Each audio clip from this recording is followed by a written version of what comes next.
Question: Duration of national anthem. Right answer.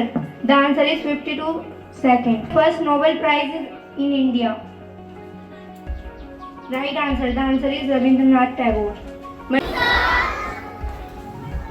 देखिए, आजकल आप देख रहे हैं टेम्परेचर बहुत तेजी से ऊपर जा रहा है। यानी आज तो कुछ ठंडी हवा है, लेकिन इससे पहले गर्म हवाएं चल रही थी, जिसको हम लू कहते हैं। अगर आप सावधानी यानी कॉशन नहीं करेंगे, प्रिकॉशन नहीं रखेंगे, तो आप हीट स्ट्रोक का शिकार हो सकते हैं। यानी लू लगने को हम हीट स्ट्रोक बोलते हैं। इसमें क्या होता है, अगर आप बहुत तेज धूप में या गर्म हवा में निकलते हैं, तो आपकी बॉडी से बहुत ज्यादा वाटर का लॉस हो जाएगा। आपके बॉडी में पानी की कमी हो जाएगी और आप डिहाइड्रेट हो जाएंगे। पानी की कमी को डिहाइड्रेट बोलते हैं, डिहाइड्रेशन बोलते हैं। आपको डिहाइड्रेशन होगा, अगर आपने उसका सही से ट्रीटमेंट नहीं किया तो ये जानलेवा हो सकती है। इसीलिए सभी छोटे बच्चों से और बड़ों से सबसे रिक्वेस्ट है कि इस टाइम बहुत तेज धूप में ना खेलें, और जिस टाइम बहुत तेज की हवाएं चल रही होती है उस टाइम घर से बाहर ना जाएं। अगर इमरजेंसी बाय द वे किसी काम से जाना पड़ रहा है तो फुल स्लीव के कपड़े आपके होने चाहिए, लाइट कलर के कपड़े पहने, और फ्लूइड आप कंटिन्यू लेते रहें। यानी फ्लूइड वाले आइटम जैसे कोई जूस है या शिकंजी है, इस तरह के जो फ्लूइड है वो आप लगातार लेते रहें, जिससे आपकी बॉडी में पानी की कमी ना हो। क्योंकि हमारी बॉडी में आपको पता है अप्रॉक्सीमेटली 70% वाटर रेगुलरली रहना चाहिए। इससे कम होता है तब भी हमारे लिए कंडीशन अच्छी नहीं होती, और ज्यादा हो जाता है तब भी नहीं होती। उसको बैलेंस करती है हमारी किडनी। लेकिन जब बॉडी से बहुत ज्यादा वाटर का लॉस हो जाता है तो उस सिचुएशन में फिर कंडीशन जो है,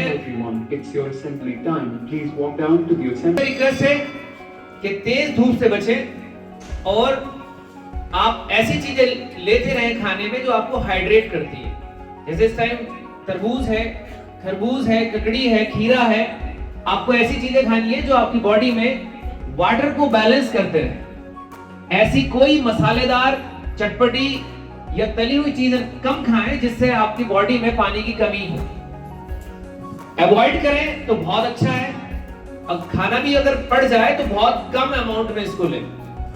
हल्का खाना खाएं, रात का खाना जल्दी खा लें तो बेहतर रहेगा।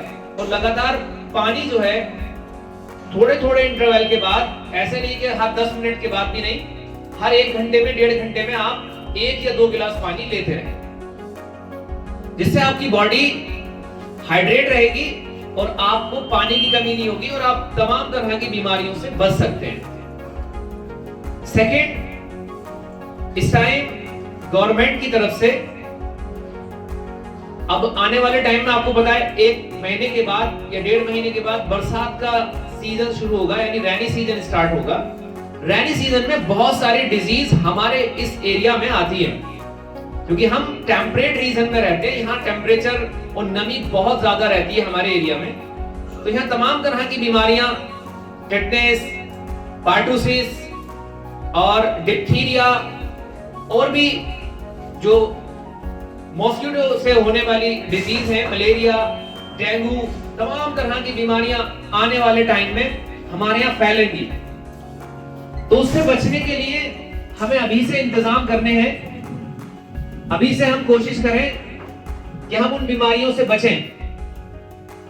आपको पता होगा जिस तरीके से हर एक कंट्री बाहर के दुश्मनों से बचने के लिए अपनी फौज तैयार रखता है या फौज बनाता है, जिससे कि और दूसरे देश उस पर हमला ना कर सके, उसी तरह से हमारा जो शरीर है, हमारी जो बॉडी है, उसका भी अपना एक डिफेंस सिस्टम होता है, जिससे कि बाहर से आने वाले जो बैक्टीरिया, वायरस या पैथोजन है वो हमारी बॉडी को नुकसान ना पहुंचाए। उसे हम इम्यून सिस्टम कहते हैं। सबको पता होगा, जो बड़े बच्चे हैं, हायर क्लासेस में पढ़ते हैं, उनको पता है कि इम्यून सिस्टम होता है हमारी रोगों से लड़ने की ताकत।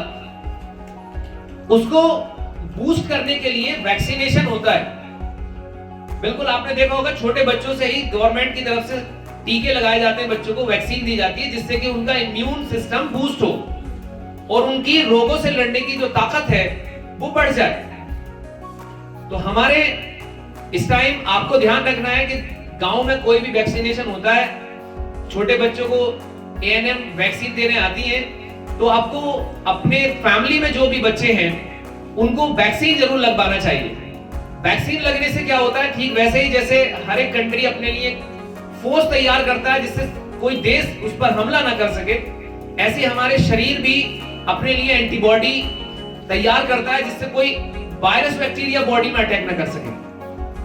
तो अगर बीमारियों से बचना है तो आपको अपना डिफेंस सिस्टम यानी इम्यून सिस्टम को बूस्ट करके रखना है। उसके लिए अगर